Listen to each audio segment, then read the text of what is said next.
Conexão Haribo.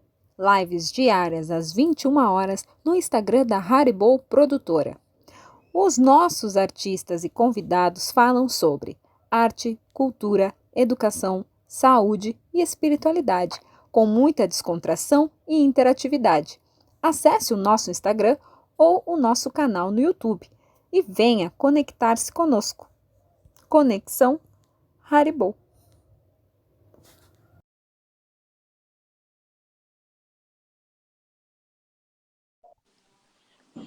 Hello! Hello!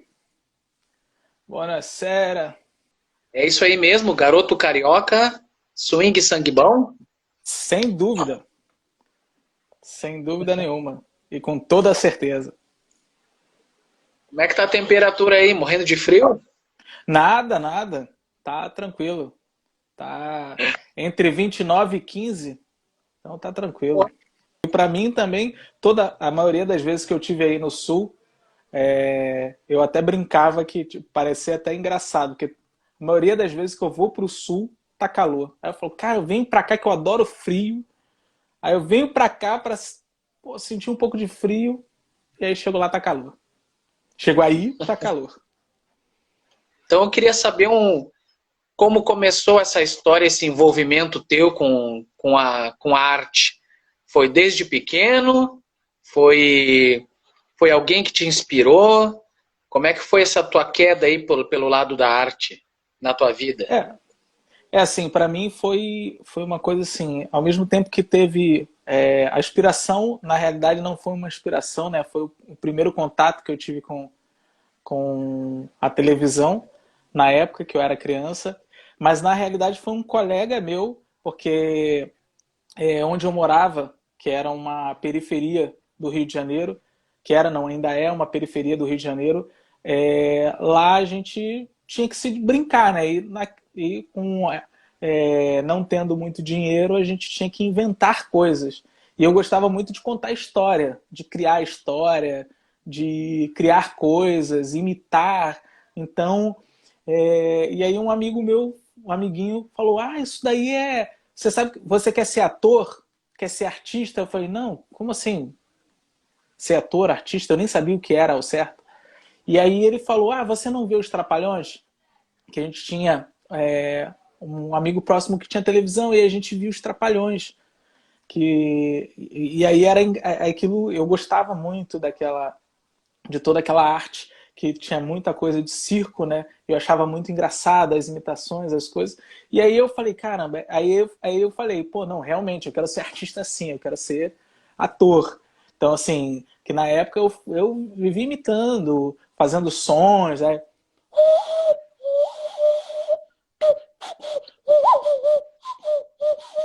E a gente vai no. Sou mais esperto do que os outros ursos, não é? Que até tal. E aí a gente vai. E aí a gente se divertia, a gente tinha que criar formas de se divertir no ambiente que a gente se encontrava. E aí a melhor forma era assim, era contando história. E foi aí que eu percebi que o que eu gostava e aquilo que eu fazia era arte.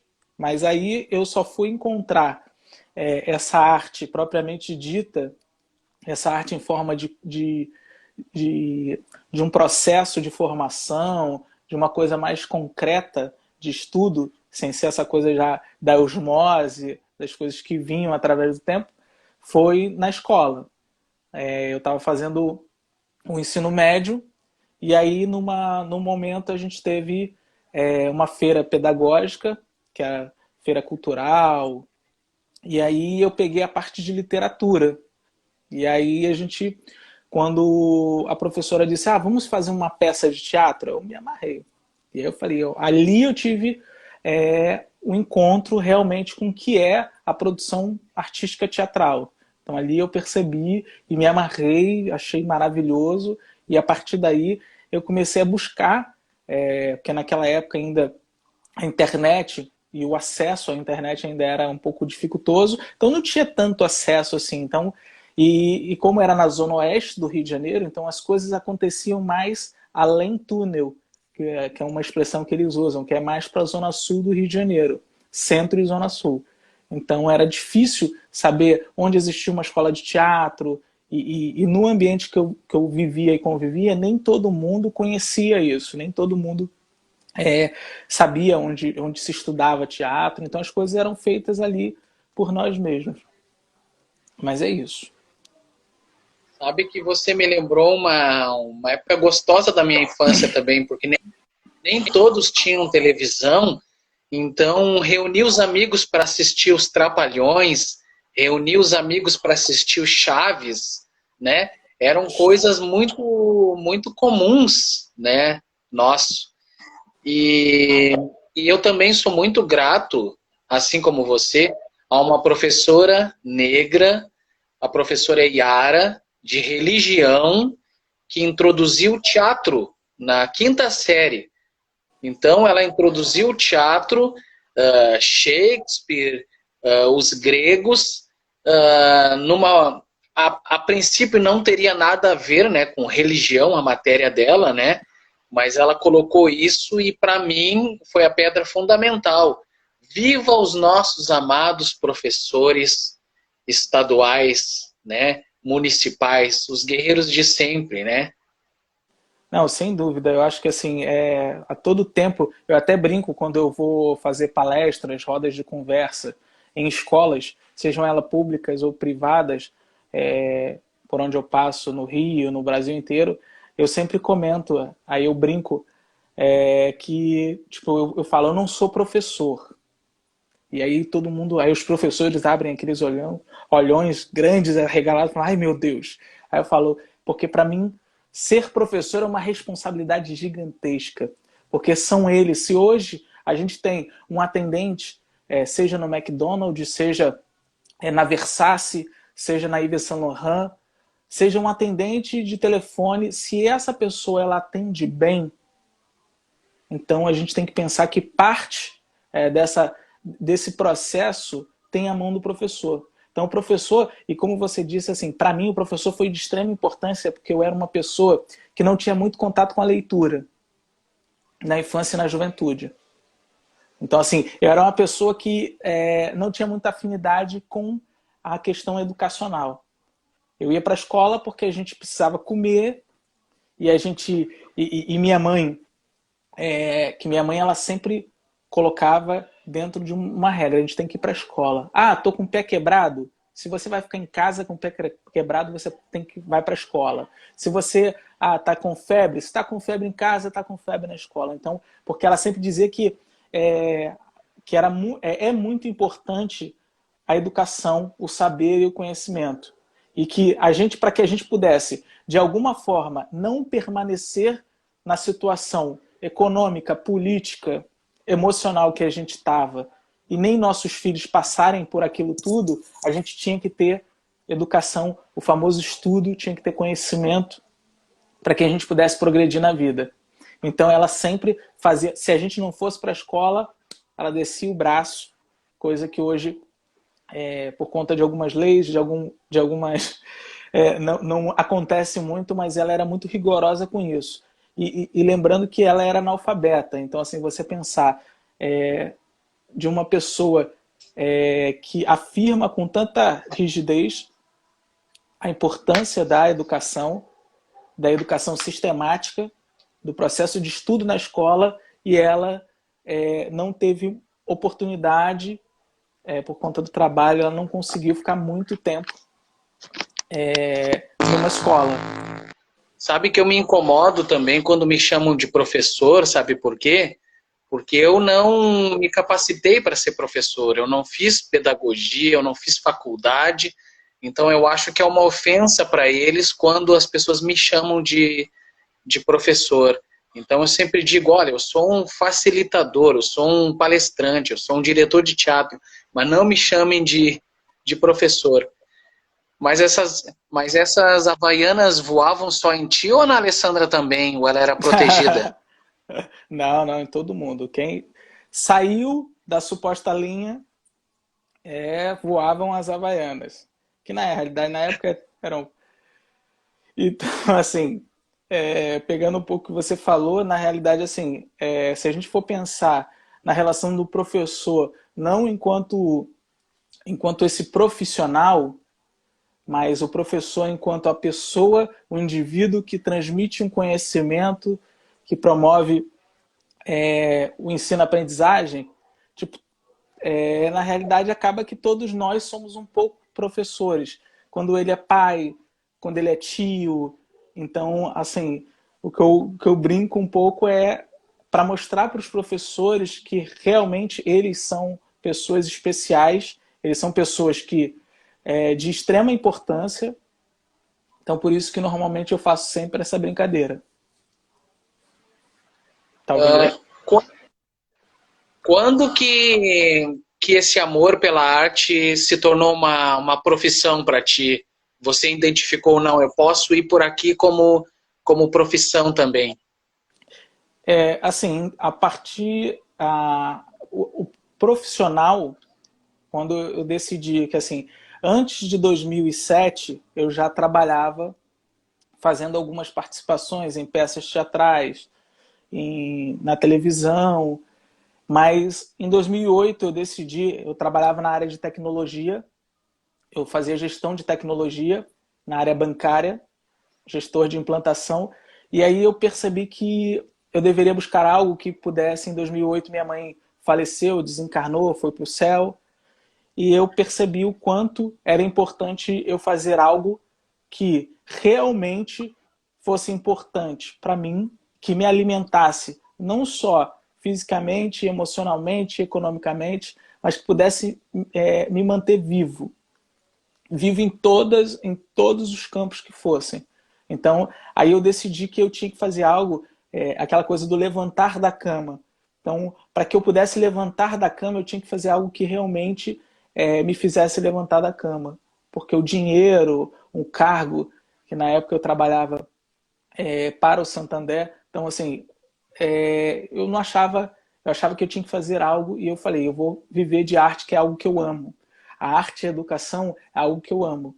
Então eu falei, é isso que eu quero para minha vida e fazer com que eu recebi isso como missão, mais no campo intelectual, no campo espiritual. Falei, o que eu preciso fazer é levar para crianças e jovens, e claro, também adultos, idosos, mas principalmente crianças e jovens, levar um pouco da minha forma de conhecimento, da minha forma de transmissão de conhecimento, que é a arte, para que eles pudessem se interessar mais pelo estudo, se interessar mais por agregar conhecimento. Então eu falei, não, é isso que eu quero, porque isso mudou minha vida, isso transformou minha vida para melhor. Então, o que eu pensei? Então, se aconteceu comigo, que eu sou um ser humano comum, entre aspas, para o comum, eu sou um ser humano como qualquer outro. Então, pode acontecer em outros seres humanos. Então, e aí, a partir daí, eu comecei a fazer teatro profissionalmente. Aí eu abandonei, literalmente, a área da tecnologia e me dediquei ao teatro, fazendo oficinas, cursos, me formando, me preparando. E aí, daí por diante, desde 2008 até os dias de hoje, que são 12 anos de profissão em arte e educação. Antes o pessoal aqui já quer saber já do teu encontro, o teu encontro impossível com o Renato Preto. Mas antes disso, cita para nós aí alguns trabalhos que você fez antes desse encontro com o Renato, que se tornou uma parceria deliciosa, né, de arte e de vida. Conta um pouquinho do que você aprontou por aí no teatro, no cinema, antes e depois do Ah, eu encontro com o Renato. fiz bastante coisa, assim. Participei de Caminho das Índias, fiz pequenas participações na televisão, na Rede Globo, Caminho das Índias, Escrito nas Estrelas, Mulher Invisível, na Record Hoje em Dia, fiz alguns espetáculos, Ana Nery, a Mãe Coragem do Brasil, fiz o musical Cantos do Brasil, fiz Bullying, Não Quero Ir Pra Escola, vamos lá, porque é tanta coisa que a gente... mas o que eu fiz? No cinema, então, assim, fiz Agamenon Filme, fiz bastante coisa em toda essa minha trajetória até chegar ao Renato, que foi também o que levou ele a me conhecer Eu também, durante 10 anos, eu apresentei um programa de rádio na Rádio Rio de Janeiro, aqui no Rio de Janeiro, um programa de cultura. Atuo na área de jornalismo cultural. Atualmente, a gente pegou esse know-how e pegou essa história e a gente está promovendo lives que se chamam o programa de lives Só Coisas Boas, que é toda quarta-feira às 16 horas no Instagram, para que a gente possa falar de coisas boas, porque isso é de extrema importância, a gente falar de coisas boas. Então, assim, então minha história, assim, eu participei da companhia de teatro da Universidade Castelo Branco, no Rio de Janeiro. Eu fundei eu sou cofundador, né, do Centro Cultural Atriz Chica Xavier, que é sede de um projeto social chamado No Palco da Vida. Eu participei e foi um dos idealizadores do livro Chica Xavier, a Mãe do Brasil, que é uma grande atriz negra. Então, assim, atuei na parte da pesquisa, na parte da produção, e mais o que? Participei de várias palestras. Eu estou tentando lembrar, que é tanta coisa, quer dizer, assim, participei de várias palestras no Brasil, congressos nacionais e internacionais na área de educação, mais o que? E dentro da companhia de teatro da Castelo Branco, eu participei de em torno de, acho que foram 8 ou 10 espetáculos. Participei dos Meninos da Rua Paulo, no Rio de Janeiro, numa montagem, que é um espetáculo maravilhoso do Ferenc Monar, que foi, na época, adaptado pelo Francisco Azevedo, que é um grande escritor, romancista, ele que é o autor de Arroz de Palmas e outros best-sellers aí da Rocco. Mas o que? Participei de um espetáculo chamado Memórias de Nossas Infâncias em Pedaços. Mas o que? Sarau Caboclo. Eu acho que é melhor ficar por aí. Se alguém quiser saber mais, bota no Google lá, Victor Meirelles, Victor com C, Meirelles com 2 L's, aí coloca ator ou arte educador. Que aí vai abrir, ator abre umas coisas, arte educador abre outras. Então, assim, até que eu entrevistei o Renato Prieto na Rádio Rio de Janeiro, no programa Rio Cultural. Foi onde eu conheci o Renato.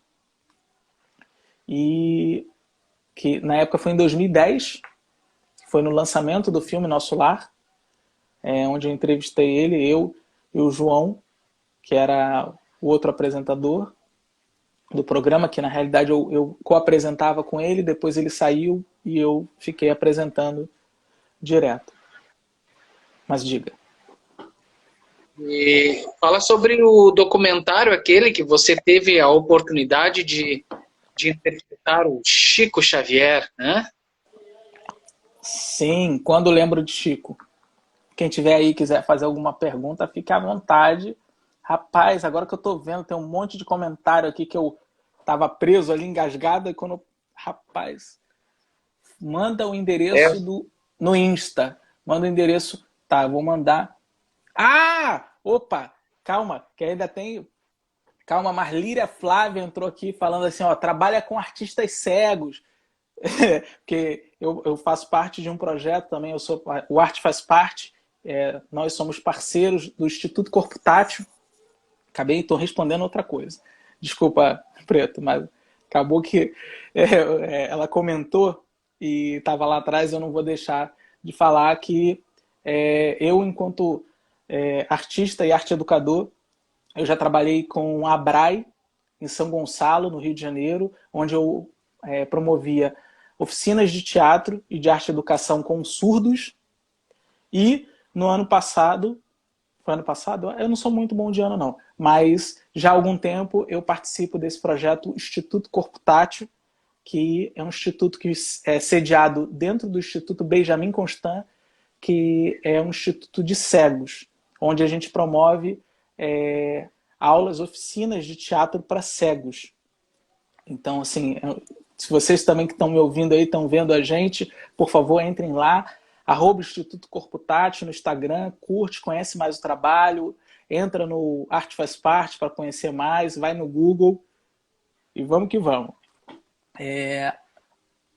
Você, o Preto, você consegue ler aí os comentários? Sim, Porque sim. para mim eu tenho que chegar mais perto. Não, Então não, qualquer pode coisa ficar. qualquer coisa tu manda para mim. Me pergunta aí. Eu Gente, tô, desculpa porque aqui é meio distante. Então, eu tô, como tá anotando? eu, eu tô anotando aqui nos intervalos, eu pergunto. Ok. Então, falando sobre o documentário, o filme longa-metragem, que é um docudrama, né? Não é só um documentário, é um docudrama, que é um documentário dramático. Se chama Quando Lembro de Chico, que é um documentário que traz algumas informações, é um grande bate-papo entre pessoas, amigos do Chico Xavier, que foi produzido pela Posati Filmes, pela Cinemaker, com direção do Juliano Posati e do Fábio Medeiros. E foi um filme que eu pude participar, e assim, participar interpretando o Chico Xavier, que para mim foi uma coisa, um grande... Alguns atores dizem, quando pegam, são um grande prêmio, mas para mim foi algo de extrema importância dentro do contexto histórico dessa personalidade universal que é o Chico Xavier, e eu que também estou dentro da seara espírita, então para mim é de extrema importância, e para mim foi algo maravilhoso ter feito o documentário Quando Lembro de Chico. Fica aqui a nossa indicação para os amigos. Esse documentário tem no YouTube e conta com 4 pessoas que conviveram, né, diariamente com o Chico, conversando numa mesa sobre causos do Chico, e o nosso amigo Victor Meirelles aí ilustra, digamos assim, alguns dos momentos e das passagens do Chico. Então, conta para nós aí, Victor, quando foi criado o Arte Faz Parte e as principais ações dessa produtora?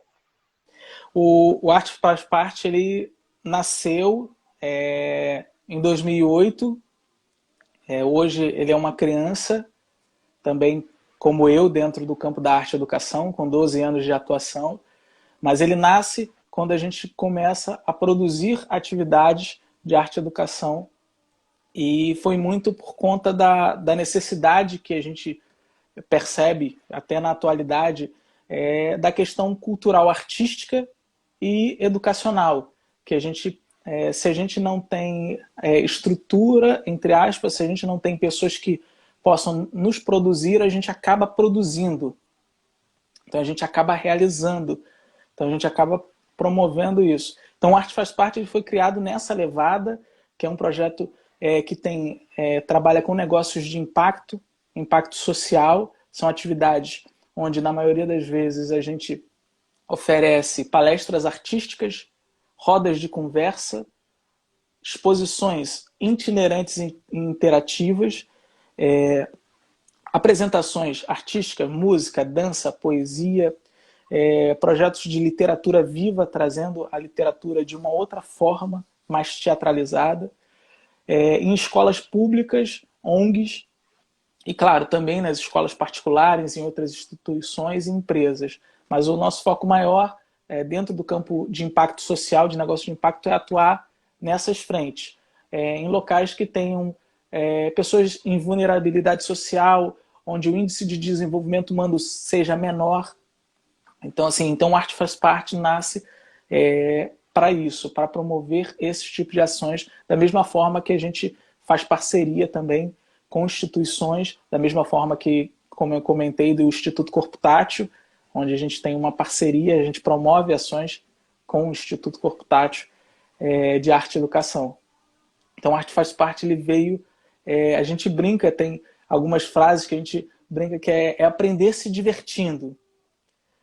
Falar de assuntos chatos dando boas risadas. Então é isso, é trazer essa suavidade para a educação através da arte. Seja ela através do audiovisual, artes plásticas, música, dança, circo, teatro. Então a Arte Faz Parte é isso. Esse movimento é uma produtora, esse movimento que leva o conhecimento através de uma forma divertida. e a gente falar de educação, e a gente tem que trazer uma forma divertida, porque a gente está vendo cada vez mais que toda essa história do ensino-aprendizagem no país ainda a gente percebe que não funciona, e ainda mais em algumas regiões. Então, por isso que a gente criou o Arte Faz Parte. E o Instagram ali tá ali, gente, para vocês já curtirem, já seguirem o Arte Faz Parte ali, o Victor e todas as demais ações que o pessoal perguntou. O ponto de encontro é ali, ó, Arte Faz Parte Produções no Instagram, e aí vocês, a partir dali, vocês vão tomar todo o conhecimento desse leque de trabalho aí, desse menino e da Alessandra. Agora conta para nós como começou a parceria com o senhor Renato Prieto. O Renato Prieto foi, como eu te disse, através de uma entrevista sobre o lançamento do filme Nosso Lar. A gente se conheceu naquele momento, e aí o João, que apresentava o programa comigo, comentou com o Renato que eu, além de apresentador, eu também, além de trabalhar em rádio, eu trabalhava em teatro, TV, trabalhava no campo das artes cênicas. E falou para ele, pô, quando tiver alguma coisa no perfil do Victor, fala com ele.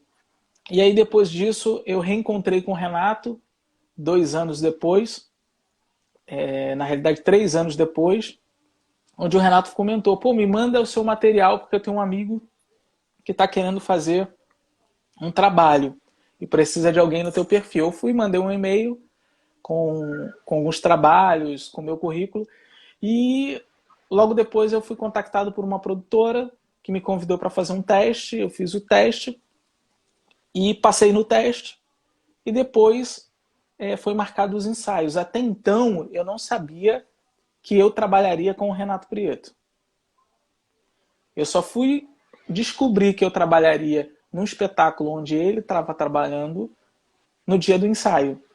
Que quando eu entrei, atravessei a porta, entrei na sala de ensaio, eu vi que ele estava lá. E aí que eu percebi que ele era o protagonista do espetáculo, e daí então se iniciou toda a nossa história nesses trabalhos que já vão aí desde 2013, quando a gente estreou o Encontros Impossíveis, agora na Morte é uma Piada 2, e vamos seguindo. Então foi essa. Com essa parceria, esse menino artista, né, teve a oportunidade de ir para vários lugares, né, do país, praticamente todo, e para o exterior. Conta um pouco para nós dessa experiência. Antes de conhecer o Renato e trabalhar com ele, eu já viajava por conta das palestras, dos congressos, que eu já participava dentro do campo da arte e educação. São Paulo, Espírito Santo e Minas Gerais. Depois que eu conheço o Renato, e Bahia, depois que eu conheço o Renato, aí isso se multiplicou e se tornou, eu parei de contar, em 500 cidades, 37 estados e 7 países, incluindo o Brasil. Então, assim, foi uma coisa assim, para mim, e imaginar para mim assim, para mim o que eu acho melhor disso tudo foi o fato de eu nunca pensar nisso. Assim, o que eu quero é fazer arte. Fazer arte e educação. É isso que eu quero fazer. Então, a partir desse movimento que as coisas foram acontecendo e vem acontecendo cada vez mais. Da mesma forma que foi o Chico, quando eu lembro de Chico. Foi fruto de todo esse movimento. Então, assim, para mim, eu nunca tive essa expectativa, não, que eu estou fazendo isso para chegar em determinado lugar, para ganhar determinada coisa. Pelo contrário, a única coisa que eu quero é acordar pela manhã e conseguir fazer minha arte, meu trabalho de arte e educação, e viver de arte e educação, seja onde for. Seja na Suíça, onde eu tive, em Milão, seja na Alemanha, nos Estados Unidos. Então, assim, é importante, eu gosto de frisar isso, porque, para mim, estar em todos esses lugares é a mesma coisa, porque eu estou fazendo arte. E é essa que é a importância. Mas, ao mesmo tempo, é de grande importância pensar que um menino que foi criado, estudou em escola pública, foi criado numa comunidade carente do Rio de Janeiro,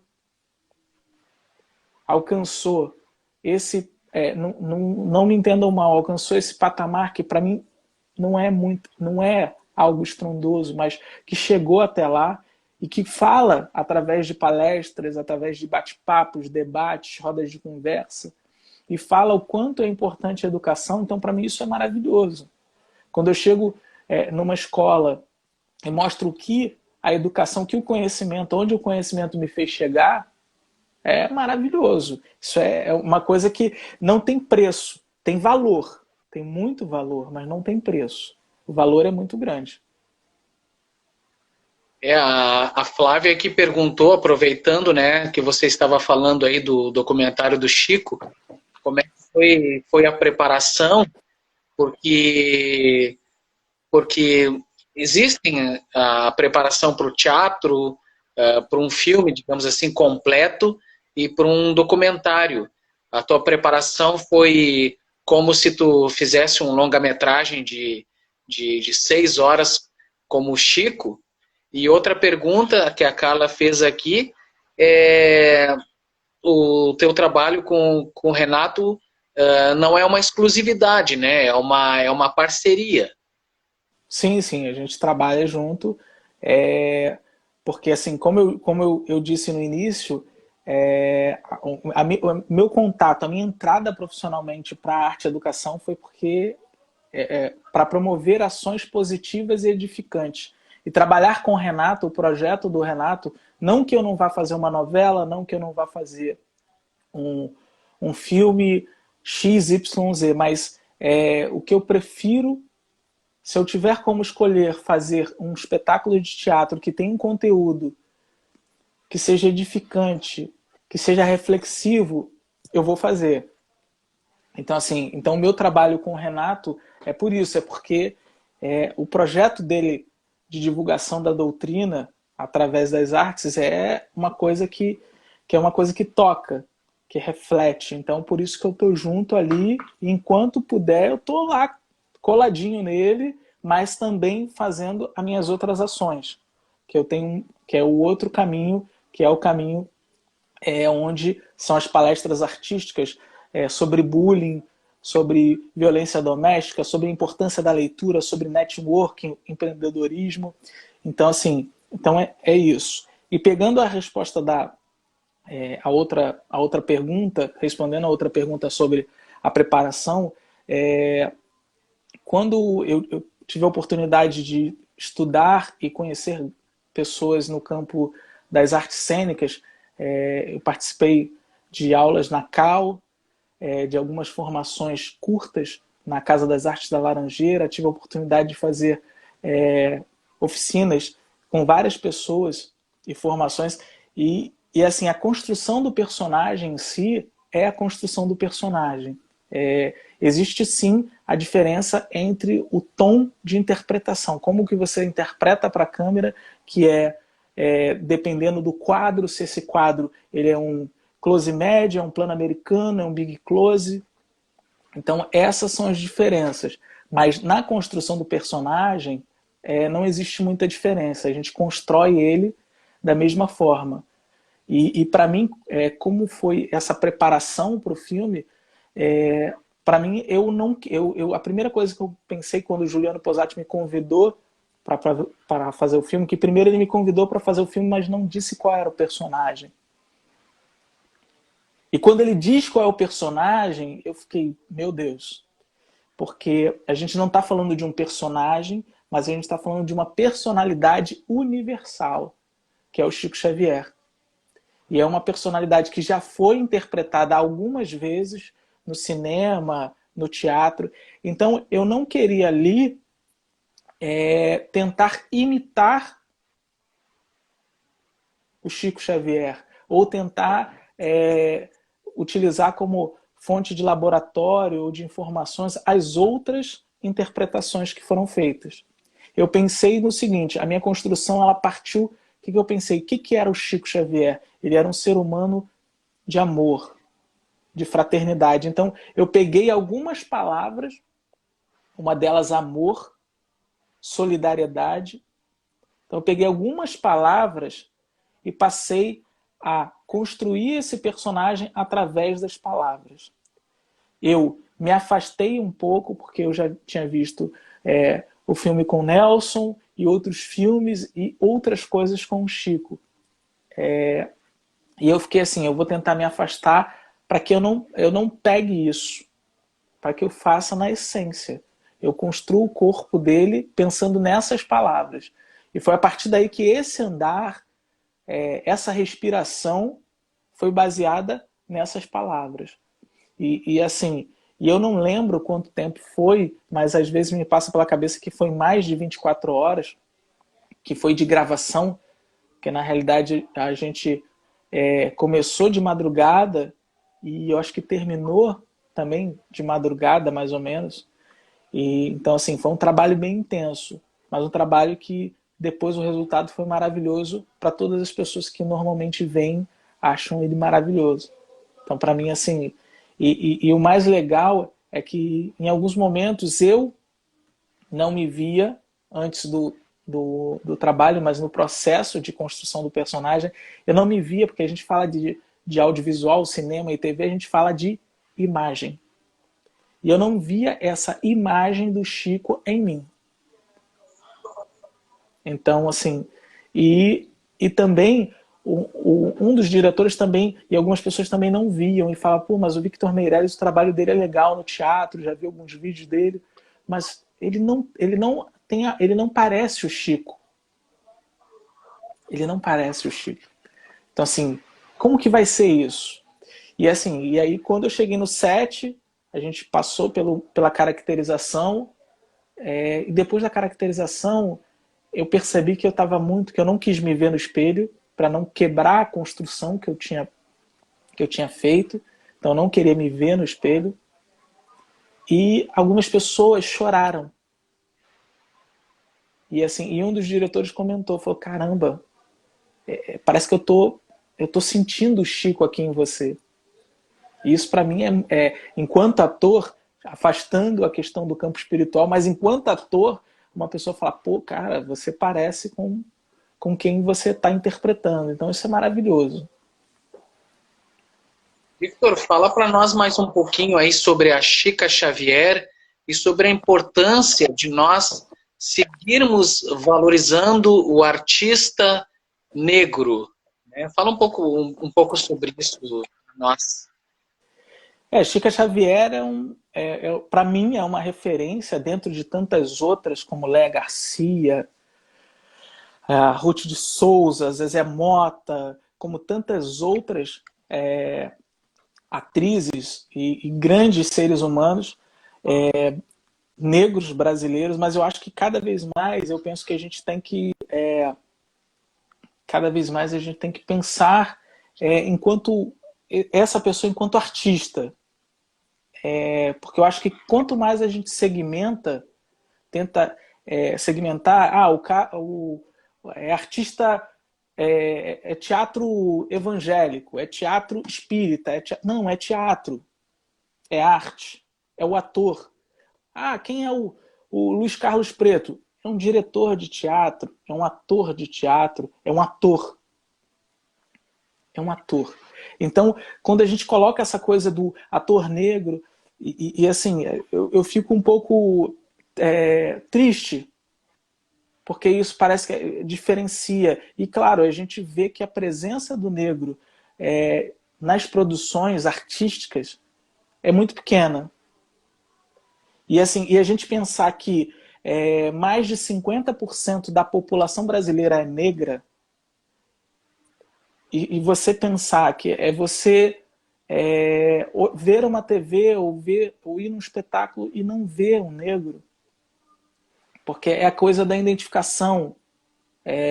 Então eu acho que cada vez mais e ter participado e idealizado, e quando eu idealizei a produção da biografia da atriz Chica Xavier, foi para que normalmente quando você faz uma homenagem, Da mesma forma que a gente fez a homenagem, o José Valdemir e eu, tanto do livro quanto do Centro Cultural, a gente fez ela viva, ela está viva. Chica Xavier, a atriz Chica Xavier, ela está viva.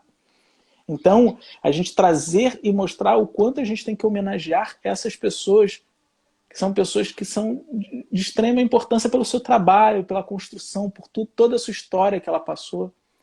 Então, foi uma forma de manter ela eterna. Porque se amanhã ela desencarna, morre, vai para o céu, ela nos deixa, ela vai ficar eterna. Não só na biografia, mas também em todos os trabalhos dela. Só que cada vez mais a gente tem que dar publicidade a isso.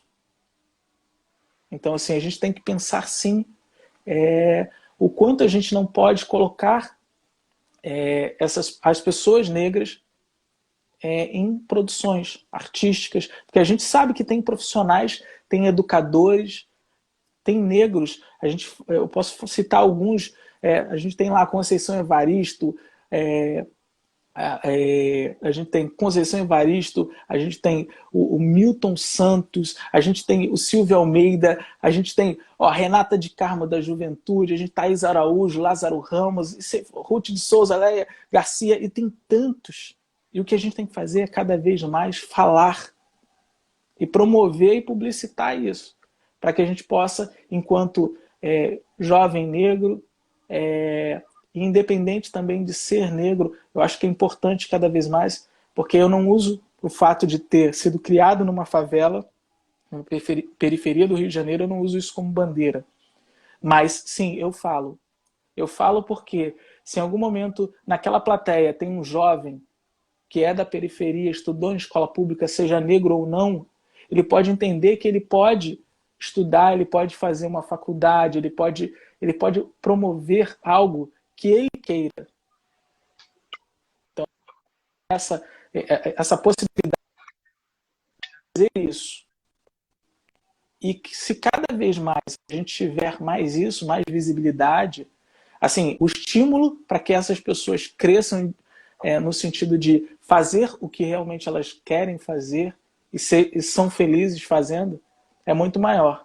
Agora, diferente da gente abrir um jornal, liga a televisão e só tem a ligação das coisas ruins com relação ao negro.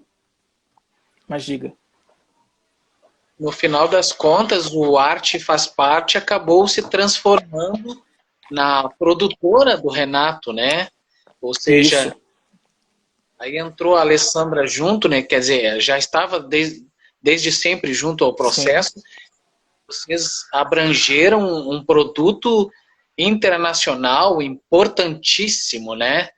E fala sobre ter abraçado esse projeto como um todo e depois fala um pouquinho do Victor Meirelles, escritor aí. Então, a gente abraçou esse projeto porque aquilo que eu falei, o Arte Faz Parte é isso. Primeiro falar que a arte ela faz parte da vida e, para mim, ela faz parte do meio da transmissão do conhecimento, do saber, e é só com isso que a gente vai mudar, vai melhorar. Então, o Arte Faz Parte, ele agrega, faz parcerias com essas pessoas, com esses projetos, que são projetos que trazem algum conteúdo positivo, algum conteúdo que de alguma forma vai promover naquela pessoa que está recebendo coisas boas. Então, assim, a partir daí, quando começou a trabalhar com o Renato, aí surgiu em uma das reuniões essa oportunidade do Arte Faz Parte ser o representante na área de produção do Renato Prieto, e a gente abraçou isso. Da mesma forma que a gente já passou na história do Arte Faz Parte, pessoas como Marcelo Iuca, Daniela Breutmann, que participaram de atividades nossas, a Du Moraes, que é uma grande atriz negra, uma mãe para mim, ela é maravilhosa, outra pessoa, que é a eterna tia Anastácia, do Sítio do Pica-Pau Amarelo, que na versão que ela era a tia Anastácia e a Beth Goulart fazia a Dona Benta. Então, assim, o Arte Faz Parte é isso. Então, foi dessa forma que a gente abraçou o projeto do Renato Prieto, que tem muita afinidade com o nosso projeto, que é levar informação, levar conhecimento, levar algo que possa, de alguma forma, promover essas ações boas. Então, por isso que a gente se conectou e estamos aí nessa caminhada da evolução, da revolução, da transformação juntos. E você perguntou sobre o escritor. Então, assim, é isso, né? Isso. Então, assim, sobre o escritor Victor Meirelles, eu já escrevo há bastante tempo, mas era meio tímido, era aquele o poeta e o escritor da gaveta, que colocava os textos na gaveta, mas só que teve um momento que eu passei a ir a saraus, que são encontros de poesia e de arte. A gente acabou também, o Arte Faz Parte promoveu alguns saraus, alguns encontros poéticos, e a partir daí eu comecei e continuei escrevendo e produzindo cada vez mais a minha literatura.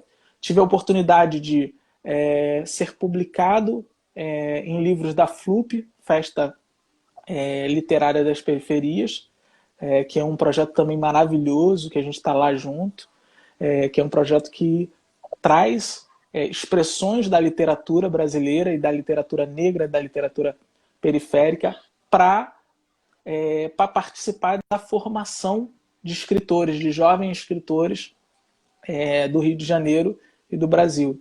Então, assim, eu tenho algumas publicações, poemas, contos. Eu tive a oportunidade de participar da homenagem ao Marcelo Iuca com um texto. Tive a oportunidade de participar, junto com a FLUC, de uma homenagem ao Bezerra da Silva, o cantor Bezerra da Silva, com um texto meu. E estou aí com o forno, começando a aquecer o forno para sair algumas obras, que ainda tem o Minhas Palavras, que é um projeto que são textos variados, poesias, aforismos, e tem duas trilogias para sair, aí que está indo, que é uma trilogia da literatura negra contemporânea, que é um pouco da literatura periférica, tem sobre o bullying, que é toda a temática de bullying, que está aí no forno já para ir para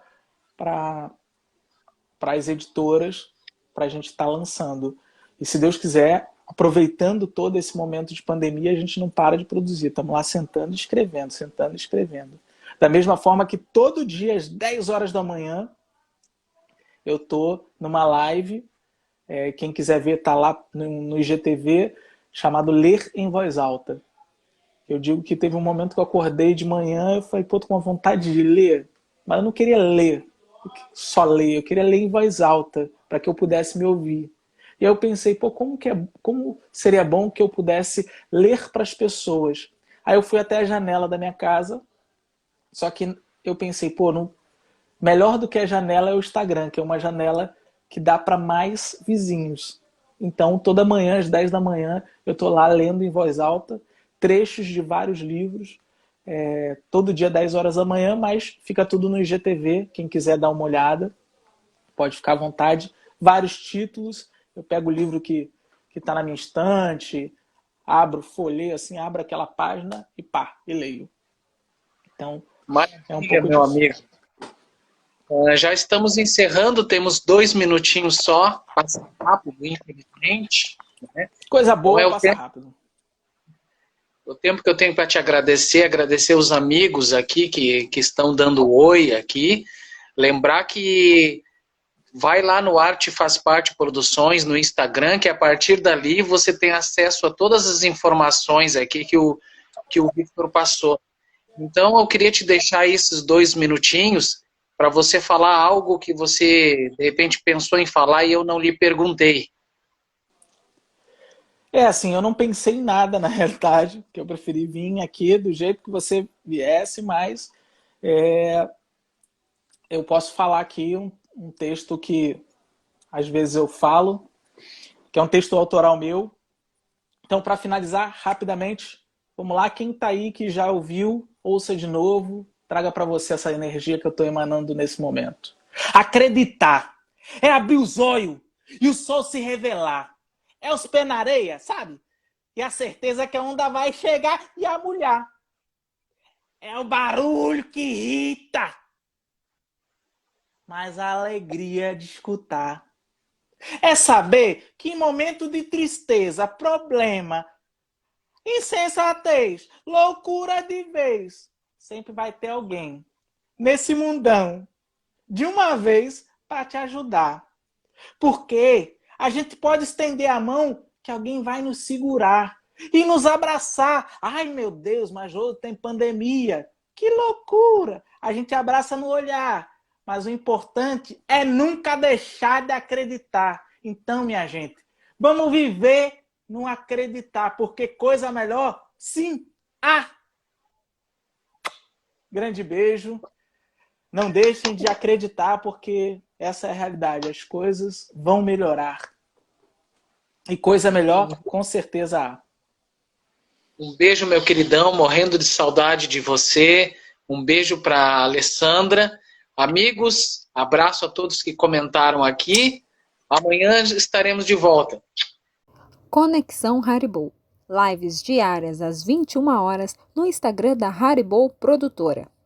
Os nossos artistas e convidados falam sobre arte, cultura, educação, saúde e espiritualidade, com muita descontração e interatividade.